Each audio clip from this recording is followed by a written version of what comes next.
सच में कितने महाजनपद थे।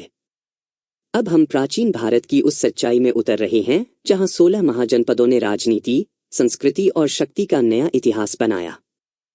हर राज्य का नक्शा, उसकी ताकत और उसका असली प्रभाव, सब कुछ बिल्कुल साफ और आसान भाषा में।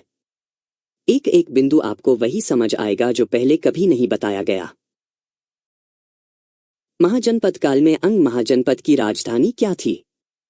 ए. पाटलिपुत्र, बी. चंपा, सी. वाराणसी, डी. वैशाली। उत्तर बी. चंपा।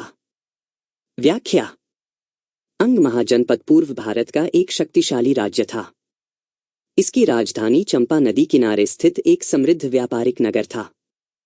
चंपा जहाजरानी, व्यापार और शिल्पकला के लिए प्रसिद्ध था, इसलिए इसे पूर्वी भारत का सबसे विकसित शहरी केंद्र माना जाता है। किस महाजनपद पर अजातशत्रु का शासन स्थापित हुआ था? ए. मगध, बी. अवंती, सी. कौशांबी, डी. कुरु। उत्तर ए. मगध। व्याख्या: अजातशत्रु हर्यक वंश का प्रमुख शासक था जिसने मगध का विस्तार किया। उसने लिच्छवियों और वैशालियों पर विजय प्राप्त की और मगध साम्राज्य की नींव को मजबूत किया। उसके शासनकाल में मगध महाजनपदों में सबसे शक्तिशाली बना।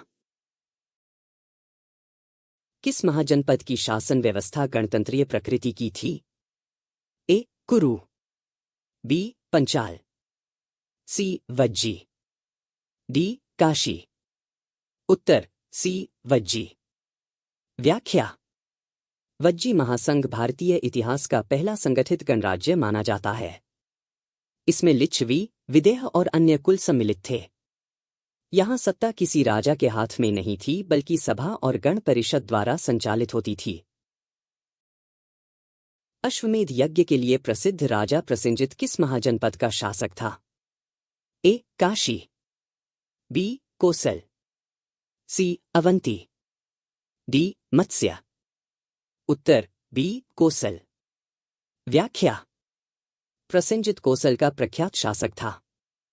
उसके काल में कोसल महाजनपद सांस्कृतिक और राजनीतिक रूप से बहुत विकसित हुआ।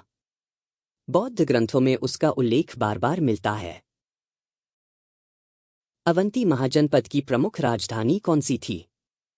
ए. उज्जैनी, बी. श्रावस्ती, सी. वैशाली, डी. राजगृह। उत्तर ए. उज्जैनी। व्याख्या: अवंती मध्य भारत का एक महत्वपूर्ण महाजनपद था जिसकी राजधानी उज्जैनी थी। उज्जैनी व्यापार, कला, खगोल विज्ञान और प्रशासन का केंद्र था और बाद में यह मालवा क्षेत्र का सबसे बड़ा नगर बना। मगध के किस शासक के समय राजगृह राजधानी थी? ए. अजातशत्रु, बी. बिंबिसार, सी. उदयन, डी. शिशुनाग। उत्तर बी. बिंबिसार। व्याख्या: बिंबिसार हर्यक वंश का संस्थापक था। उसके समय मगध की राजधानी राजगृह थी। उसने सामरिक विवाहों और सैन्य शक्ति के माध्यम से मगध का विस्तार किया और इसे महाजनपदों में अग्रणी बनाया। किस महाजनपद का संबंध कुरुक्षेत्र और महाभारत परंपरा से माना जाता है? ए. मत्स्य, बी. कुरु, सी. काशी, डी. वत्स। उत्तर बी. कुरु। व्याख्या: कुरु महाजनपद का केंद्र हरियाणा और दिल्ली क्षेत्र था। यह क्षेत्र महाभारत परंपरा से गहराई से जुड़ा माना जाता है। यह आर्य संस्कृति, सभा व्यवस्था और कृषि प्रणाली के विकास का प्रमुख केंद्र था। मत्स्य महाजनपद की राजधानी क्या थी? ए. इंद्रप्रस्थ, बी. विराटनगर, सी. तक्षशिला, डी. कौशांबी। उत्तर बी. विराटनगर।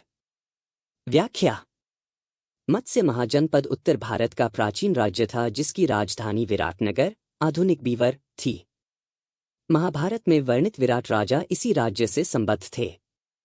इस क्षेत्र में पशुपालन और कृषि प्रमुख थी। तक्षशिला किस महाजनपद का प्रमुख नगर था?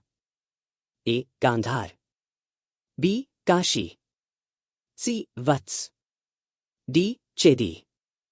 उत्तर ए गांधार। व्याख्या।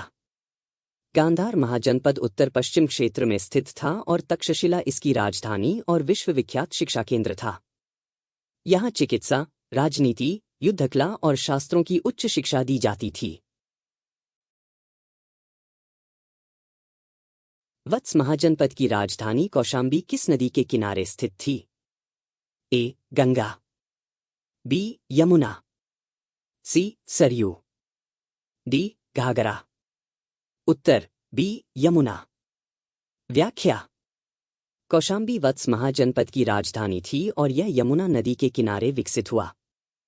यह उस समय का एक प्रमुख व्यापारिक मार्ग था, इसलिए कौशाम्बी आर्थिक दृष्टि से अत्यंत समृद्ध नगर माना जाता था। आज के वीडियो में आपने महाजनपद काल के महत्वपूर्ण तथ्य और उनका असली इतिहास देखा। अगर आपको कंटेंट पसंद आया हो तो वीडियो को लाइक करें और चैनल इतिहास और आज को सब्सक्राइब करें ताकि अगला भाग आप तक सीधा पहुंच जाए। Thank you. सड़क सुरक्षा, जीवन रक्षा। जय हिंद।